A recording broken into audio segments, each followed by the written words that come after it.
এটি ইন্দোনেশিয়ার একটি ভিডিও। সাম্প্রতিক সময়ে ফেসবুক সহ সোশ্যাল মিডিয়ায় এই ভিডিওটি প্রচুর ভাইরাল হয়েছে, সারা পৃথিবীতে প্রচুর আলোচনার জন্ম দিয়েছে।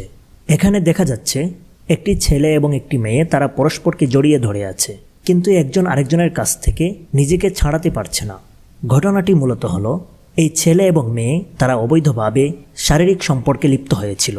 তাদের এই অবৈধ সম্পর্কের কারণে অটোমেটিক্যালি তাদের উভয়ের গোপনাঙ্গ এমনভাবে আটকে যায় যে তারা ছুটতে পারছিল না। অনেক চেষ্টার পরও যখন তাদেরকে ছুটানো যাচ্ছে না, তখন একজন আলেমকে ডাকা হয় এবং সেই আলেমের সাহায্যে সবাই তাদের আশেপাশে বসে বিভিন্ন সূরা কেরাত এবং দোয়া দুরূদ পড়তে থাকে, যেন তাদের এই কলঙ্কিত সমস্যা থেকে তারা মুক্তি পেতে পারে। অনেক দোয়া দুরূদ এবং তাদবির করার পরও যখন উপরওয়ালার পক্ষ থেকে কোনো সমাধান এলো না, তখন তাদেরকে